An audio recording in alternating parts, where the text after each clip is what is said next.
play it, but also learn the chords. And again, this varies by the student. Some students have a lot of trouble hearing the chords and learning the chords.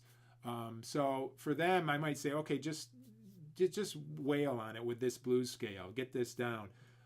Other students, depending on the level and how they do, they can learn the chords and start working on the chord progression and playing the chord tones to each chord and trying to improvise with the chord tones. And so usually in that time frame, I introduce them to a blues, and they have to work through a blues. And that's a little bit harder than just, well, you can do a blues scale through the blues, obviously, but I try to get them to hit the changes and play the changes, okay, of a blues. And then from there, we, usually in the first year, we do Sugar and Beautiful Love, kind of more modal, maybe Autumn Leaves. They're you can kind of get by with doing a blues scale over the whole thing. And then we work up to a little bit harder tunes. We do In a Mellow Tone, because that's a great tune for triads and improvising with your triads and that whole thing. So, and then after that stage, usually I go to the bebop scale, mastering the dominant bebop scale and mastering the major bebop scale. And we apply that scale and those chords to the 2-5-1 and to the different tunes that they're working on. Again, I don't go from the blues to giant steps. It's like a blues and then some easier standards that stay kind of in one key. And then from there, when they're ready, you branch out to some harder standards that modulate and change keys, or have a bridge that goes into another key, and we talk about that. So that's basically the order of progression that I follow, and with students that come in here, that's adult, whether adult or young, that's what I do usually with them. And again, I kind of tweak it and change it depending on the student's strengths or weaknesses. So, and then after the bebop scales, you can do a lot with the bebop scales and the blues scales and the major scales. You got those down, you can be a great improvisers with those three things.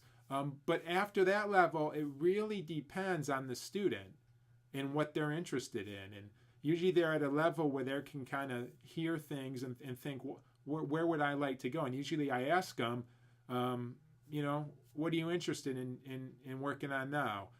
Here's some things, so like I'll say, this is a sample example of approach notes. I'll put on a play along and play some approach note lines, and then I might say, okay, this is another thing, we could go down this road, triad pairs. I play a bunch of lines with triad pairs, and I might do that with 4 or 5 things and say, what do you think? What would you like to work on? And usually there's one thing that sticks out. They go, wow, that was cool, I want to work on that. Whether it's an adult or student, usually, yeah, let's work on that. And when I teach in person, I really like to stick on one subject, and it's hard. The hard part is, I want them to get the topic down, to master it, to really get it. But a lot of students will, if they might not, they'll get to a point where they're not doing the work and not progressing in that subject, and then they'll be like, can we do this thing instead? And that's sort of deflecting. It's sort of like, this is hard and I'm having trouble doing the work, and I'm not moving forward, so can we work on triad pairs instead? And then you do that and you give them that, and then they sort of get a little bit their feet wet, but they don't really master it, and then they're like, well, can we move on to this instead? So, as a teacher, I found that if I switch subjects, I usually keep students a lot longer.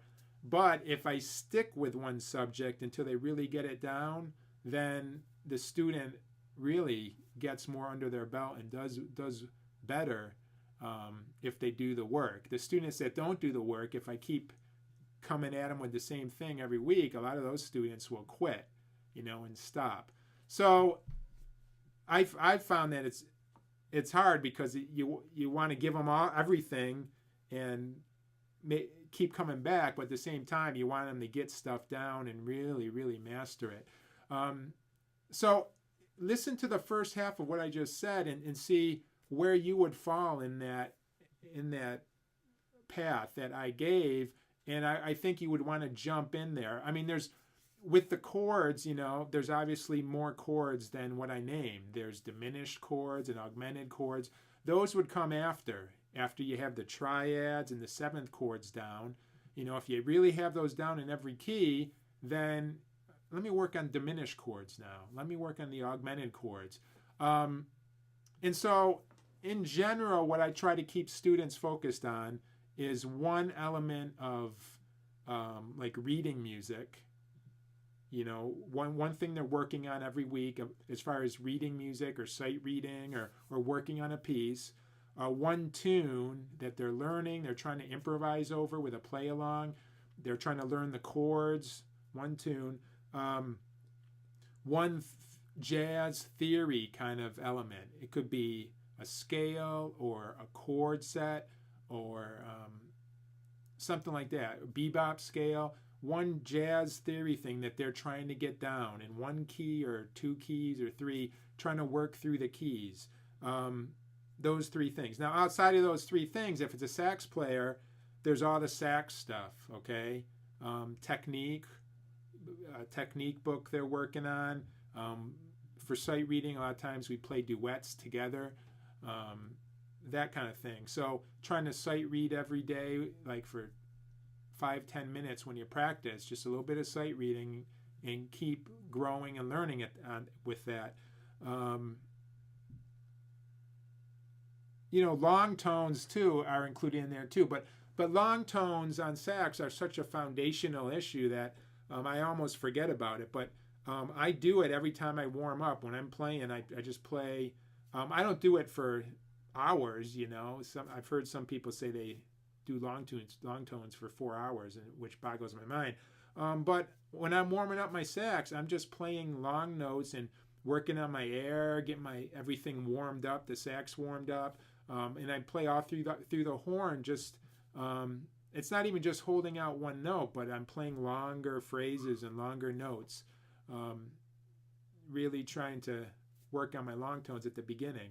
So those are the kind of things. So I hope just this basic path will help. And if you're at a point later where you want to know where to go down, that's where you look at my video samples and you check out what I'm playing and decide, wow, I really like the sound of those approach notes. I'm gonna really dig into that and study that. Or I like the bebop scale. I'm gonna study that. Or I like triad pairs. I'm really gonna go after that. So I hope that makes sense. All right, I'll talk to you later. Thanks. Bye.